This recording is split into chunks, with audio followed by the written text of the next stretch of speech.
Welcome to chapter 42 of Audio Archives of a not quite albino, but also a non-coloured chap. So it's right in the middle of privileged, it's right where you want to be. So how are we going this week, guys? I've had a bit of a shit, or it's been a shit and good week. I have a really underwhelming story to tell you all. It's quite surprising. Well, not the story. You'll just be surprised at how underwhelming it is. So, if you don't know, Chris Rock is in Australia at the moment, touring around. He's I don't have to explain who Chris Rock is, but if you've been living under a Chris Rock, there it is. He is a very famous and a very successful American stand-up comedian. He's one of the all-time greats, I would say. And he was in Melbourne doing some shows, and this was last night. And it's kind of like occasionally, on the very odd occasion, people like at this level still do unannounced spots at comedy clubs.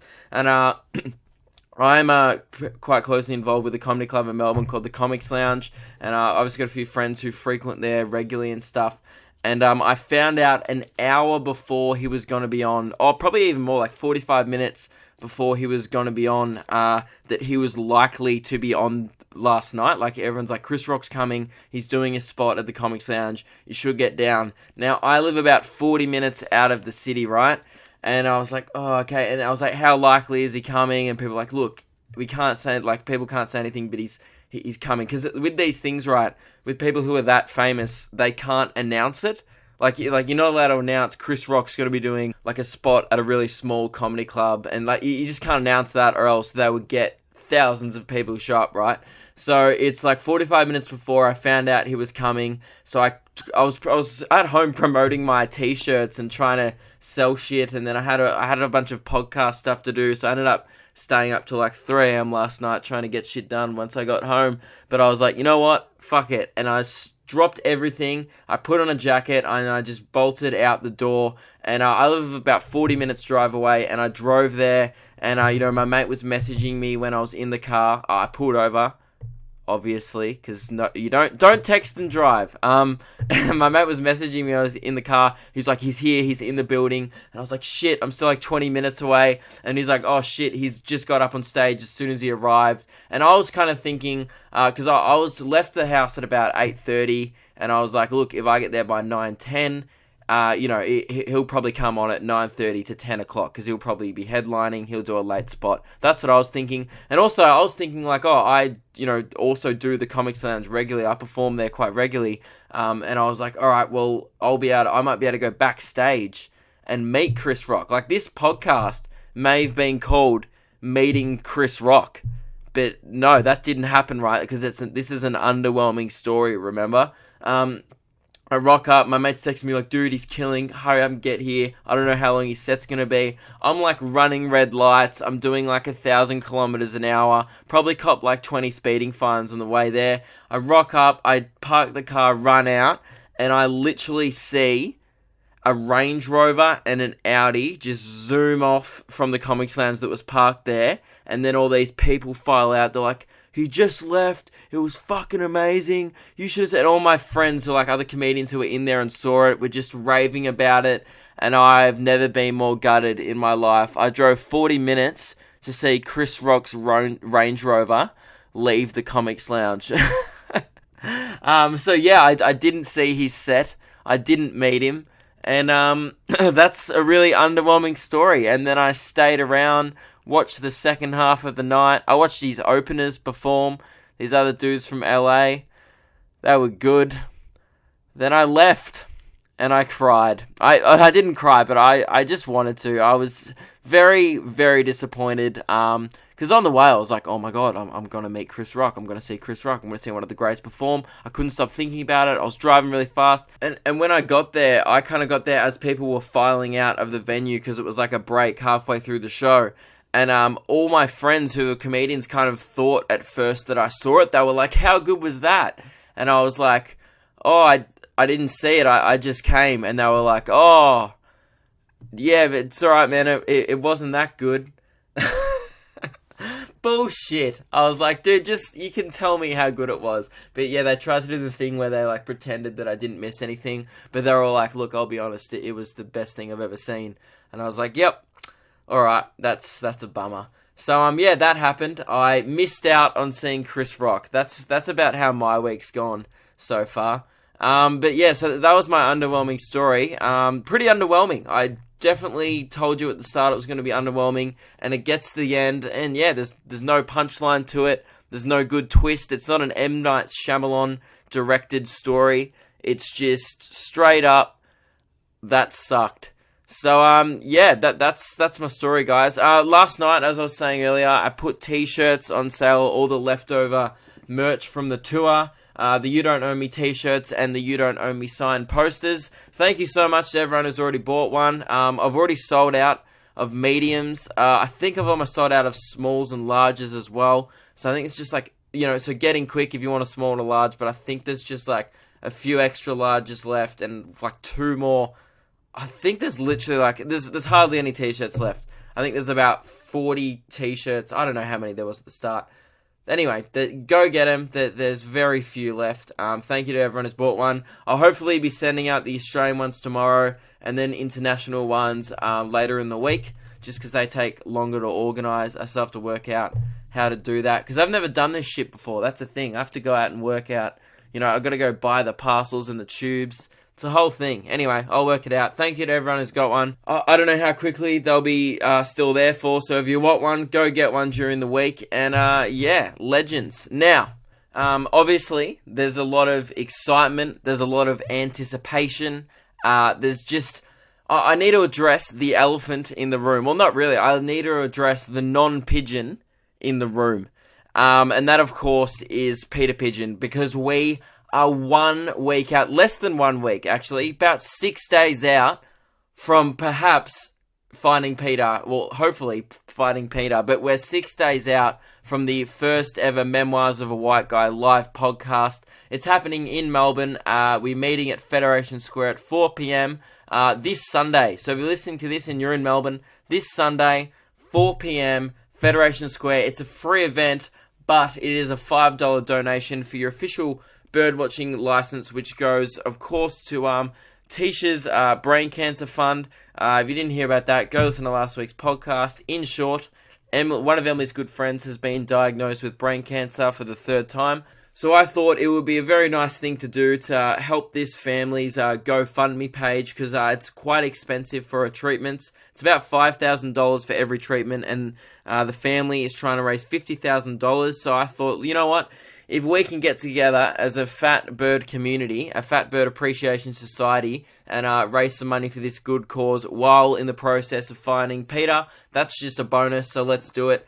Yeah, I think it's a good thing to do, so bring $5 along, and it's going to be very fun. Man, I cannot even tell you how excited I am. The fact that we may be in the presence of Peter, like, I was excited about potentially seeing Chris Rock last night, but nothing excites me more than a Peter Pigeon exclusive. And you know what? We all might get to meet Peter. If you rock up, and I mean, obviously, if you're listening, you'll probably be able to get to hear Peter's interview if we find him through your headphones or your speakers. I'm pretty sure it's going to be a world exclusive, the first ever Pigeon interview. And you know what? If we pull this off, I'm going to personally call Sir David Attenborough and tell him to suck a fat one on behalf of our entire Peter Pigeon community and on behalf of the Elite Birdwatching Task Force. I'll just call him, tell him to absolutely cop a dike, Sir David. Even though I have nothing but respect for you and your career, but you never got that pigeon interview, did you? So I'm one up on him there. Do you reckon I'll be knighted if we find Peter? Perhaps I'll be knighted. I mean, I think the Queen and I don't know how knighting works, but I think the monarchy could, take into account that, hey, Sir David Attenborough never got a pigeon interview. Sir Paul McCartney never once interviewed a pigeon, okay? But Sir Luke Kidgell might. All right, well, I'm getting a bit ahead of myself. We still haven't found Peter, but I've got a few good leads during the week. I was supposed to have a phone conversation, but ended up falling through. But I was speaking to the admins and the people who have met the Peter Pigeon in the flesh, right? His name's Robert, and he's an excellent chap. He's been great at communicating with me. Just, all the Peter details that we'll need to go heading into this pursuit. And I was like, hey man, could you tell us the location or his last known whereabouts? Could you tell us Peter's last known location or the last time you saw him?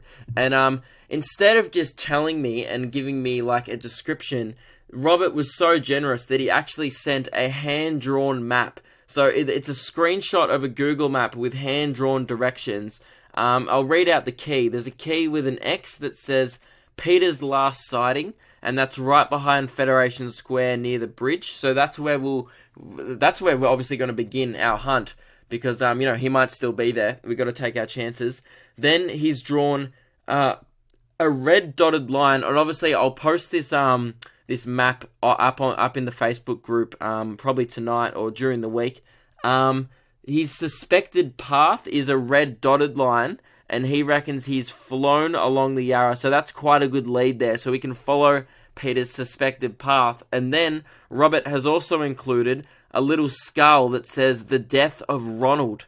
And I'm looking at this map going, okay, I know who Peter is, I understand that's where his last sighting, and I understand the suspected path, but who on earth is this Ronald, and why is there a skull on a map? Who's Ronald, and how has he died, and why is he included on this Peter Pigeon map? So I'm like, man, Ronald, whoever this Ronald character is, must be that's a lead. I was thinking that's a lead, and I need to find out more about this Ronald character. So I shot Robert another message and said, hey man, firstly, how did you obtain this map? Is it the official map? And secondly, because I just want to know if this map was a trusted source. I don't know if this was a fake map, or it's hard to tell, the legitimacy of these artifacts. And I was like, secondly, who's Ronald? It says the death of Ronald. Who's Ronald? And Robert replied quite swiftly, so thank you very much, Robert. He said, unfortunately, I cannot confirm nor deny who drew the map. And Ronald was a water rat, also seen on the same night as Peter, and in the same area. We fed Ronald the new flavoured cheese shapes, because they suck. But then I was walking there again about a week later and saw a dead rat in the exact same spot. The moral of the story is, don't eat the new reinvented cheese shapes. And I was like, holy shit, we have a new player in the game. Here's me thinking that these blokes just met the infamous Peter Pigeon, but there was also, Peter Pigeon had a companion that night. He had a friend. I'm assuming Ronald the water rat and Peter Pigeon were friends, and Ronald's no longer with us, and on this map marks the exact spot that Ronald died. And look, technically Robert murdered him with the shapes, but I don't think it was Robert was to know. I mean, he just, at the time, there was a new shapes. Like, really, the enemy here is Arnott's for making these new cheese shapes. And so maybe that's what we do. Maybe we at the end of the podcast, we walk to the Arnott's factory and protest their new... No, look, let's not do that. That's petty. But I think we should definitely start off the live podcast by having a quick memorial for Ronald the dead water rat, who was obviously Peter's friend and companion, before we continue our search for Peter. I just think that, Ronald the water rat is, gone but not forgotten, and I'd like him to know that. So, what absolute bloody curveball in this saga, that there was in fact another animal. And I'm assuming Ronald was a fat rat. I like to think Ronald was a fat rat. The fact that he was so keen to eat a poisonous biscuit, or is shapes a biscuit or a chip?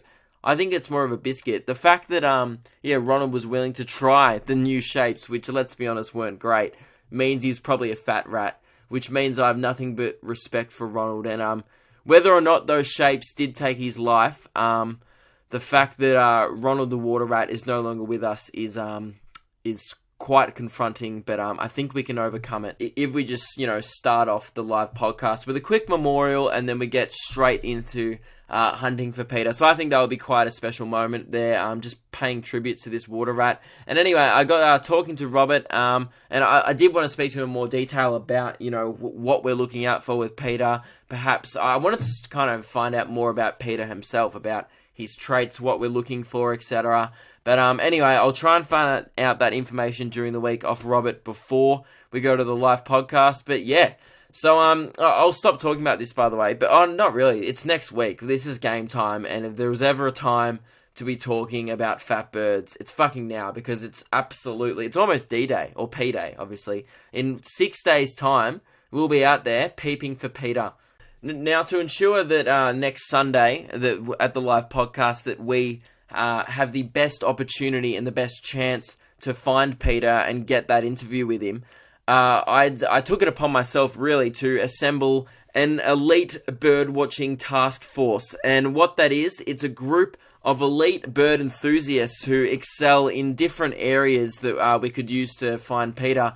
At the moment, there's 7 people in the task force, but it will be the Elite 8 come Sunday. Now, obviously last week we already met our first inductee, Lewis Spears, aka the Birdseye, who will be performing as the Watchtower, and Lewis is 6'8", so he will be at the live bird podcast giving us an aerial view of what the birds see. Now, he's exactly 2 meters tall. Now, as we all know, is Peter Pigeon's preferred nesting height, so Lewis will be a great asset to the Elite Task Force. But I still had a lot of spots to fill during the week, and so many of you applied that they filled in their EBWTF application form, so thank you to everyone who applied. But obviously, they can only be the Elite 8, or else it just becomes too excessive. It's like, the Expendables movies, how the group just keeps getting bigger and bigger. Like, you're right, it's not elite anymore if you're all just, you got Schwarzenegger, you got the bit, you got Sylvester Stallone, you got Chuck Norris, but you can't keep adding people, right? Anyway, I had to go through and read all your applications, and just to find it, and I did not rush this. I took this very seriously. I was like, who's going to offer, the best service to this task force? I'm not going to let anyone on this task force. It's an elite task force. So I'm like, I'm going to pick 8 members who listen to this podcast, 8 podcast listeners who went above and beyond in their application to impress me. They either brought a tactic to the table. They, everyone who I picked and selected during the week and I called and recruited to the Elite Birdwatching Task Force has something unique and quite extraordinary to offer the task force. So, obviously, I called these people during the week to recruit them, and I think we can all agree that, those interstate and those listening internationally would have loved to be a part of this elite task force, but, due to travel costs and stuff, it really, you had to be in Melbourne. So it was the elite task force in Melbourne. I'm sure there was other people who would have contributed something very special as well. But anyway, I called these 5 or 6 people. There's still one more spot to fill, but we'll get into that afterwards. I called these people during the week to recruit them.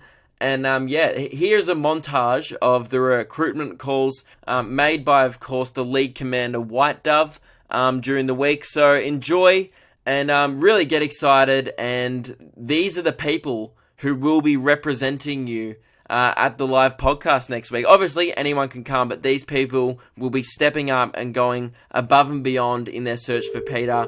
And everyone who I've called has a very specific role that they have to play on the day. Hello, they'll know that it's a responsibility. Who's this? And here's me White recruiting Dove them, and they obviously had to do the sacred bird-watching oath. It's just part of initiation, so enjoy. Obviously, I had to cut down these calls as I had to make quite a few. So here's a montage of the best moments of the recruitment calls. Hello, is this Brandon? Hello? Hello, is this Brody? Yes, it is. Hello, Caitlin speaking. Hello, yeah, I was about to say, is this Caitlin? Hey Luke, how you going? It's actually not Luke, it's codename White Dove. I don't know who Luke is. So, before we proceed, is this a secure line? Yes, Yeah, it is? Okay, you've checked? I've checked, I made sure. It just seemed like you didn't do a lot to check.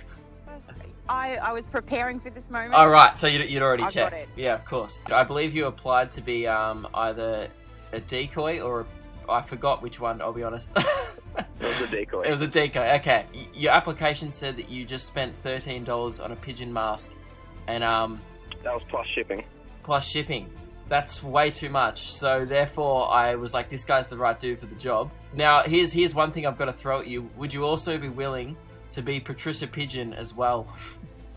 I think I could pull it off.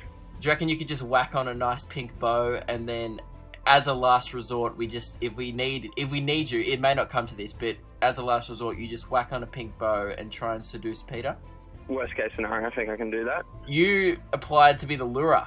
Yes, I Yes. sure did. And your reasoning for this was because you know the perfect chips and birdseed blend to track down this fowl. Can you give us any insight into what that blend is, or is it a surprise on the day? It's got, I'll make it a surprise of the day, but just in case Peter's vegan, I've got some vegan chips and vegan bird seeds provided as well. No, so here's the thing. People like Peter, so he's probably not a vegan. Oh, that's true. Yeah. That's true. Are you okay with the code name Chipper Reed? Oh, yeah. I Yeah. love that. I believe you applied for Beastmaster, is that correct? That is correct. You also applied for another role as Chick Jagger, as a bird makeup and stylist. Once we find Peter, you could perhaps give him a bit of a touch-up, you know, to make him interview ready. Is that something that you'd be interested in doing? Oh, 100%. You applied to be a part of the task force as a translator, is that correct? Yes. You said in your application that you can whistle quite loudly if needed. Can you demonstrate one of these loud whistles that you speak of? That was pretty good. I believe you applied to be part of the Elite Birdwatching Task Force as the tracker. Is this correct? Yes, it is. And are you willing to investigate bird poops and footprints to locate Peter? I sure am. Knowing full well that on the day you will be referred to as thy turd tracker. Sure. Can we just practice, hey, what you're going to say when you find a Peter poop? So if you just repeat after me, turd alert, I repeat, turd alert. But if you could just yell that wherever you are, that'd be great. Turd alert, I repeat, turd alert. Are you on a train or anything, or? No, I'm just in the car. Nah, Brothers. just with your brother. So only he thinks you're a weirdo. Yeah. So really the last thing we have to do here, Caitlin, is to just take the sacred bird watching oath, if you're okay with that. Definitely. I, Chick Jagger, solemnly swear. I, Chick Jagger, solemnly swear. I, Patricia Pigeon, solemnly swear. I, Patricia Pigeon, solemnly swear to focus my passion and lust for fat-flighted fowls. My passion for fat. Oh, I'm a mess. Maybe start again. I'm so sorry. I'm the worst. Don't put this on the podcast. It's terrible. I'll edit it. All right. I vow to tame the beast if Peter is found. I vow to tame the beast if Peter is found. And provide blush to his girthy cheeks, no matter how round. I shall track Peter, no matter how high or low he swoops. I shall track Peter, no matter how high or low he swoops. And I will examine all thy footprints and thy Peter poops. I shall listen to Peter in the skies. I shall listen to Peter in the skies. And inform him that he can eat our fries. And inform him that he can eat our fries. I vow to wear the $13 mask I bought. I vow to wear the $13 mask I bought. And vow to seduce Peter as a last resort. And vow to seduce Peter as a last resort.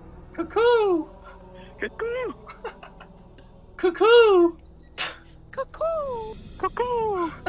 Cuckoo! Cuckoo! Amen. You're in. Well done, Caitlin. Oh, it's an honour. You're in. How does it feel, Brody? Awesome. You're in. How does it feel? Oh, it feels great. Yeah, it must be. You're in. How does it feel, Taylor? Yeah. Oh, it feels great. Yeah, are you excited for Sunday? I'm very excited. There you go. How does it feel to be a member of the Elite Task Force? God, I feel like a changed man. White Dove Thank you out. kindly, sir. Cuckoo! Bye. And there you have it. The Elite Birdwatching Task Force has been assembled. We have, as part of the Elite 8 so far, me, Commander White... Oh, sorry, that's not me. It's Commander White Dove, Lewis Spears as Birdseye, who is the Watchtower. We have Caitlin as Chick Jagger. She is our Beastmaster / bird makeup and stylist. Her job is to, as you would have heard there, is to prep Peter for the interview. We also have the Turd Tracker. That was Brody. He will be looking for Peter Poos. He's a very big part of, at the actual hunt.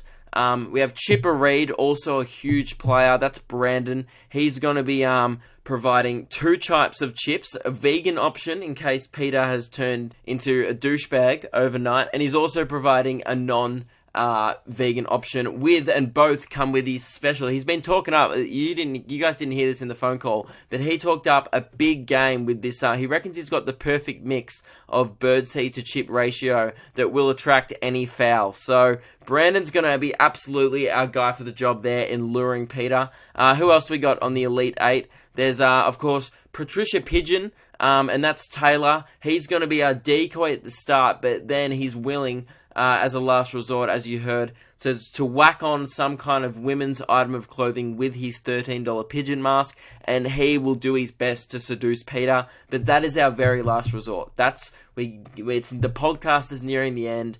We've had no sight of Peter, which I hope this doesn't happen, and we just go, Patricia, suit up, and then, or bow up. I don't know what we'll say, but whatever. Patricia will get, I don't know, he's going to have to learn how to twerk, or how to bird twerk.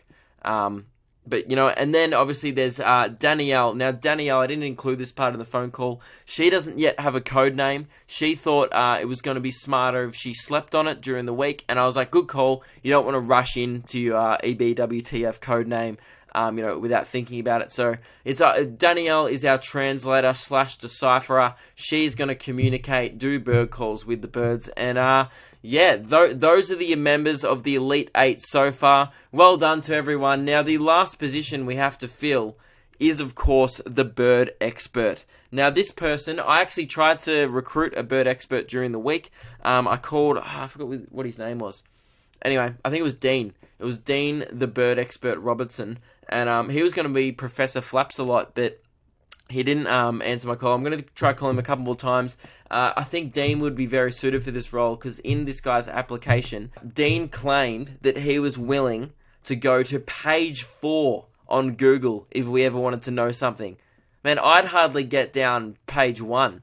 Okay, I'm not even a page 2 guy, but I was like, the fact that you're showing this level of dedication and will for knowledge. He doesn't even have to have the bird knowledge yet, but he's willing to learn on the day. And that's what I admire, and that's what we need as part of this bird task force. So hopefully Professor Flapsalot, aka Dean, the bird expert Robertson, will be joining us on Sunday. We'll try and get in contact with him during the week. But if not, there is a position there to be filled as the bird expert. We may assign a bird expert on the day. So if you've got a bird encyclopedia or just a phone with Google on it, definitely come, because there may be a position up for grabs on the day. So I think that's it. That's all we have to talk about with the in regards to the live bird podcast. But it's next week, and I think we're prepared, guys. We've got a map. We know his last known location.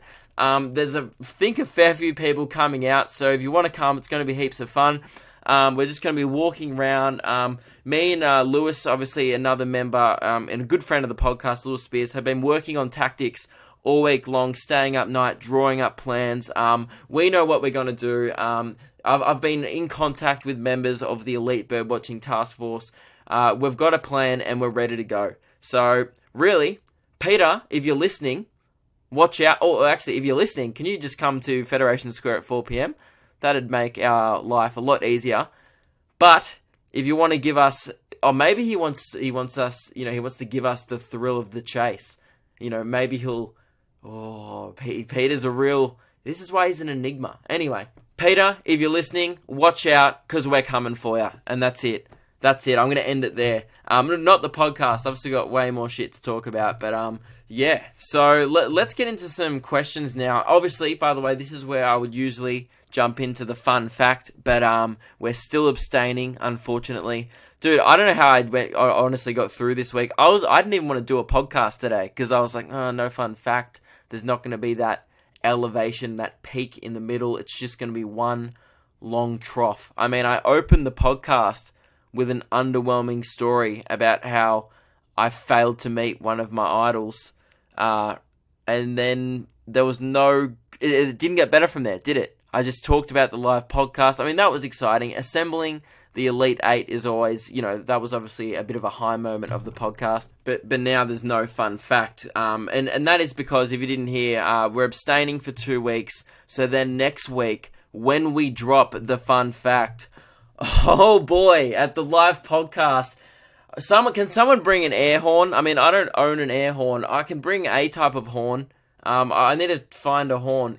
Actually, people send in if you've got a good horn, or just bring it along on the day. That'd be great, because we need to drop the best fun fact yet, and we need to have because really, you guys have been partying individually to the fun facts, or unless you listen with a group of friends. I don't know, but usually most people listen to podcasts on their own. So whenever I drop one, it's a real solo party. You obviously get real hyped, but coming to the live podcast and having a bunch of fun fact fans with you to have that party rave with, honk your horns, everyone cheer. You can all smile at each other and think of the fun you're having. I mean, to share that moment with someone, I think will be surreal and unlike no other. That's why I wanted to abstain for 2 weeks from this fun fact, and then once we do it, we'll appreciate it a lot more. So that's why there'll be no fun fact this week.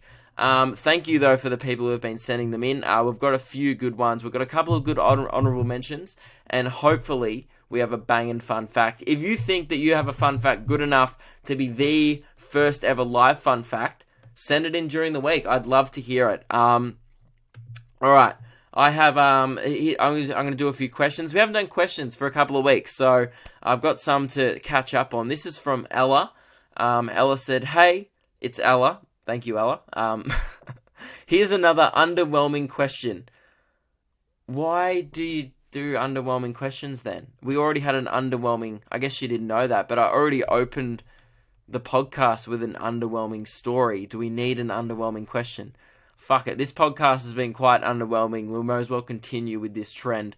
Do you think you will ever do any international shows? Yes, hopefully. I'm not sure if I've said this on the podcast. Of course. I'd love to go over to the UK and America. That's where I hopefully can go first. Definitely it's a goal of mine, but at the moment I just need to conquer Australia. I just finished my first tour here, so it's still very early days. We'll see how big next year's tour is, and I'll kind of play it by ear, but hopefully I'll be coming overseas, Ella. And she said, "P.S. I love the megaphone. It makes me crack up." Don't we all? The megaphone will be at the live podcast as well, just in case I need to yell at Peter. You never know. So the next bit of correspondence is from Brody. Oh, this is Brody. This is the Brody from the Elite Birdwatching Task Force. This is the turd tracker. He's sent in a strategy that we could use to find Peter the Pigeon. Obviously, I'm open to hearing people's strategies. So he said, we actually spoke about this, come to think of it, on the phone. He says, the strategy is assembling a group of fat bird enthusiasts / aspiring doomans to dance to Doin' the Pigeon, which is, of course, the song from Sesame Street that Bert dances to. Let's get some audio here. Can we? Hopefully you can hear it. This is the video that I was sent, and I've actually seen this before. This is Bert from Sesame Street doing the pigeon dance. I love pigeons, and I love how they walk. And I've created a really cool dance called Doing the Pigeon. So, Bert from Sesame Street is doing a pigeon dance. Oh, it's a good dance. He's alright, you can't hear me. He's impersonating a pigeon right now. And, look, I'm gonna chuck this link in the inbox. I think we should all learn Bert's pigeon dance. Not even to find Peter. I just think it's probably going to become a thing. It's going to be like, the Nut Push, the YMCA, then Bert dances to Doing the Pigeon. I mean, everyone's like, oh, Nut Push comes on, but mate, when Bert drops the pigeon dance at a party, you're going to feel like a dickhead at the next 21st or 18th or whatever you're at, and you don't know Doing the Pigeon. So, I'll chuck this in just for your guys' sake, and someone might have to bust it out at the live podcast. We'll see. Anything can happen. Great strategy, Brody. Very good input. I enjoyed Bert's pigeon dance. This is a bit of a life advice one from, I think it's from, alright, we're staying anonymous here. So, she said, hey, staying anonymous would be great if for some reason you'd want to talk about my basic bitch situation in the public eye. I just want to add that your Perth show was awesome, and I can't wait to follow your career over the coming years. Keep up the good work. Thank you. Let's call her Patricia. Patricia, let's call you Patricia. Alright. Alright, she sent a long version and a short version. Let's just read the long version, although it is pretty long. Alright, she said, a few months ago, I'm an idiot. I met this guy, let's call him Sam. I was attracted to Sam straight away. He was very talented in music and such, which I'm really into as well. Genuinely nice and very attractive. A bonus in my books. Nah, you're just shallow, mate. You just like him for his good looks. That's, I worry that sometimes Emily likes me for my good looks. But I hope she does, and hopefully she's into my personality too. I mean, they're both very good traits. I just have so many, it's hard to tell what Emily's into. Anyway, I thought I hit the boy equivalent of winning the lottery. Well, that's what Emily's done. It happens, so, when we met, he added me on Facebook, and he messaged me first, talking about something that you would have had to know by going through my profile. Right, so you're talking about some in-joke. I was excited about this because it made me think this guy has some interest in me, right? Well, I thought I was right. We talked on and off for a few weeks about a lot of stuff. 1 minute I'd think he was interested, and the next he would talk about something to do with his ex, which I should have taken as a sign, but nope, silly me. Yeah, look, if a dude's talking about his ex to ya, he's clearly not over her. Why would you bring that up? Just wanted to add in, he basically liked all my social media posts. So, guys are just fucking douche, but I don't know, yeah, maybe, I don't know. I like all my friends' social media posts, but I don't really like people I've just met. Even the ones not many people liked. Oh, he liked the "you are going to this event" on Facebook type post. Oh, so he's a stalker. He's not being nice, he's creepy. And he follows what you're doing every weekend. We hung out properly at this event, but it was a group thing with mutual friends. Not something we planned to go to together. We got along well that night, and we both got a little too drunk and said some things. He admitted he was attracted to me, but that he wasn't in a good place, and his ex really hurt him. Stop bringing up your ex, man. And he doesn't trust girls and a bunch of stuff. I messaged him the next morning because I really want to get clarity on some things. His reply back to me was that he was going through some family issues and that he will message me in a few days, that I shouldn't take it personally. Alright, so you've spoken to him, you've gone to an event, and then he said, look, I'm not in a good place, and that's where you're at. Okay. I might mention at this point that I was pretty hooked on him. Yeah, you sound incredibly invested in this creepy, in your Facebook stalker. Probably because my mind heard he's attracted to you and not that he's too damaged part. Yeah, so he told you, oh, I kind of like ya, but I'm going through some shit, and you just kind of ignored the second half of his sentence. Anyway, so she said, skip forward a few weeks, I still haven't heard anything, and I didn't want to be that person, so I didn't message him. Good call. I was thinking he wanted to message me if he wanted to, but I found out through mutual friends that he went away to visit family because some really bad stuff was going on. And when I found out he was back, I sent him a message asking him how he was and such. He replies saying that he's found a new perspective on life and how his ex and him had started talking after all this shit went down. That's not finding a new perspective. His ex just sucked him off and he's back with her. Anyway, he wants to give people another chance. I kind of felt like my heart had been ripped out of my chest, and I wasn't until that moment that I realized how I'd fallen for this guy. Right. Yeah, so you fell for a guy, then he got back with his ex. You're right, that was a long, convoluted story. Since then, I've tried to keep my distance, but I still find myself thinking about him, and it sucks. I guess my question is, do you have any advice on how to getting over someone, and can you shine a light on the situation from a guy's point of view? I wouldn't be surprised if I just read the situation wrong from the beginning. I seem to have a knack for falling for people who are unavailable emotionally and just not at the right time. Love the potty, fat bird fan for life. All right, Patricia. I don't think you're not an idiot. I don't think you read it wrong from the start.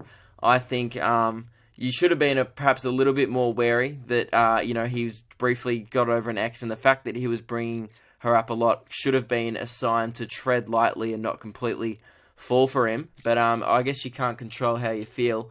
But I think it's just unlucky, to be honest, that you've that he's gotten back with his ex, and occasionally I guess that's how the cookie crumbles.